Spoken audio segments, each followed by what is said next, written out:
Students, पिछले videos में हमने C3 साइकिल और C4 साइकिल जो कि फोटोसिंथेसिस के कार्बन रिएक्शंस के अंतर्गत आते हैं, द डार्क रिएक्शंस, उसमें हमने पढ़ा था। आज हम पढ़ने जा रहे हैं क्रेसुलेशियन एसिड मेटाबॉलिज्म और CAM cycle. Many plants that inhabit arid environments with seasonal water availability including commercially important plants such as pineapple, agave, cacti, and orchids, exhibit another mechanism for concentrating carbon dioxide at the site of rubisco.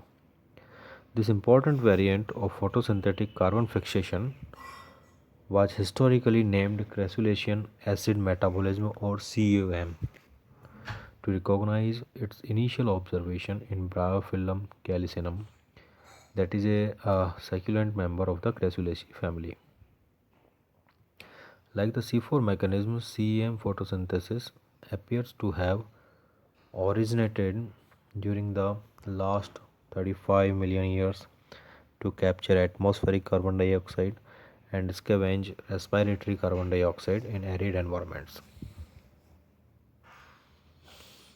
An important attribute of crassulacean acid metabolism plants is their capacity to attain high biomass in habitats where precipitation is inadequate or where evaporation is so great that rainfall is insufficient for crop growth.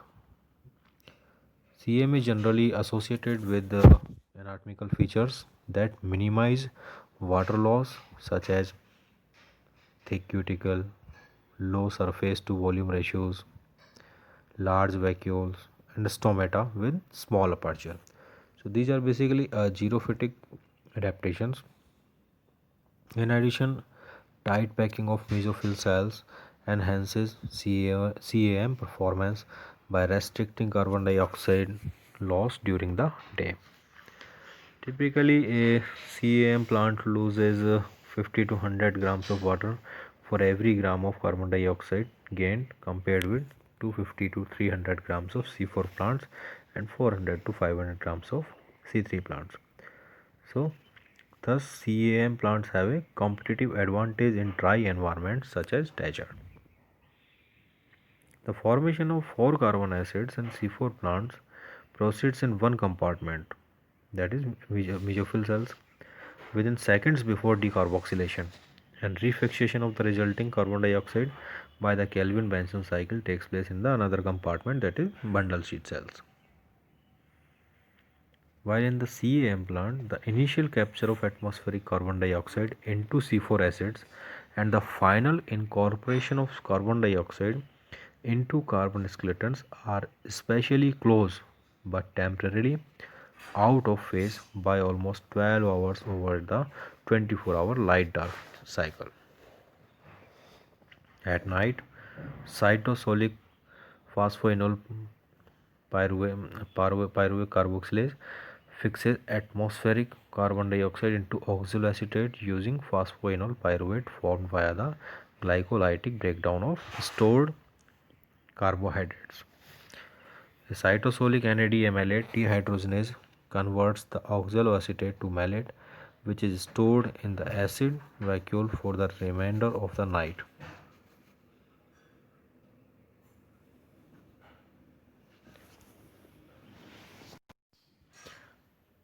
In this crassulacean acid metabolism cycle, starch is degraded at night to form phosphoenol pyruvate, that is a 3-carbon compound.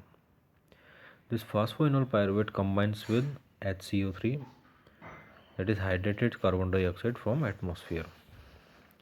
So PEP combines with HCO3, reaction is catalyzed by phosphoenol pyruvate carboxylase enzyme. The 4-carbon acid oxaloacetate is converted to malate, where it is actively pumped into vacuole and stored as malic acid. Acidity and malic acid concentration of vacuole builds up at night as reactions proceeds. In the next morning, stomata is closed and malic acid is transported out of vacuoles and decarboxylated to pyruvate. CO2 concentration builds inside tissue where it diffuses to chloroplast to be assimilated by Rubisco in Calvin cycle. Some of the starch that is built up during day is converted at night to phosphoenol pyruvate. So in this reaction, in this CM metabolism, CO2 uptake is separated temporarily from fixation via the Kelvin-Benson cycle. The uptake of atmospheric carbon dioxide takes place at night when stomata are open. At this stage, gaseous carbon dioxide in the cytosol coming from both the external atmosphere and mitochondrial respiration increases level of SCO3. Then cytosolic phosphoenol pyruvate carboxylase catalyzes a reaction between SCO3 and phosphoenol pyruvate provided by the nocturnal breakdown of chloroplast starch that was just discussed in the last slide. The resulting 4-carbon acid oxaloacetate is reduced to malate, which in turn proceeds to the acid milieu of the vacuole. During the day, the malic acid that was stored in the vacuole at night flows back to the cytosol. Malate decarboxylase acts on malate to release carbon dioxide, which is refixed into carbon skeleton by the Kelvin-Benson cycle.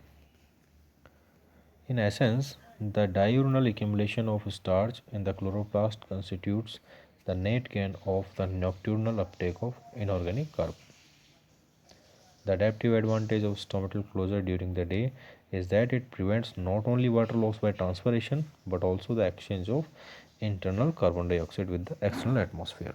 So this is all about the metabolism. How does the cycle is to be take place in the crassulacean acid metabolism plants.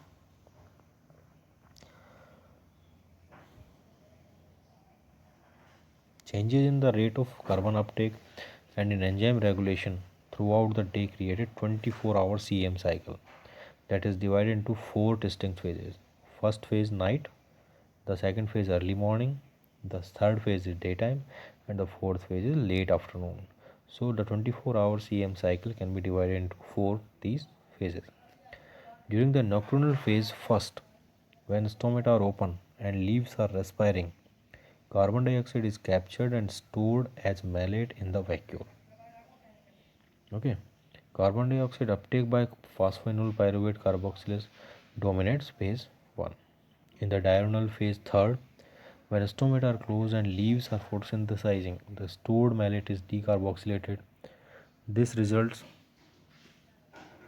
in high concentration of carbon dioxide around the active site of Rubisco, thereby alleviating the adverse effect of photorespiration. The transient phase second and the fourth shifts the metabolism in preparation for phase third and first respectively. In phase second, Rubisco activity increases but it decreases in phase fourth.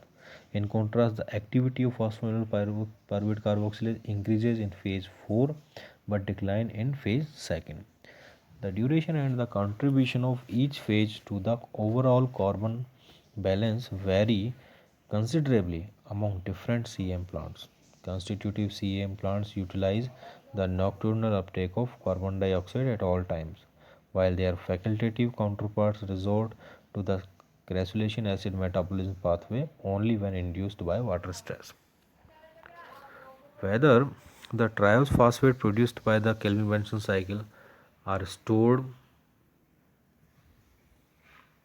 as starch in chloroplast or used for the synthesis of sucrose depends on the plant species. However, these carbohydrates ultimately ensure not only plant growth but also the supply of substrates for the next nocturnal carboxylation phase.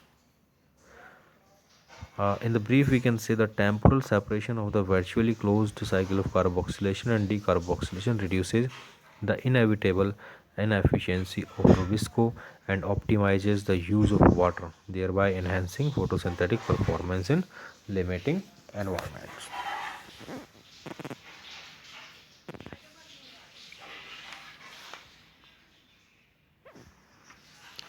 So this is all about the crassulacean acid metabolism pathway.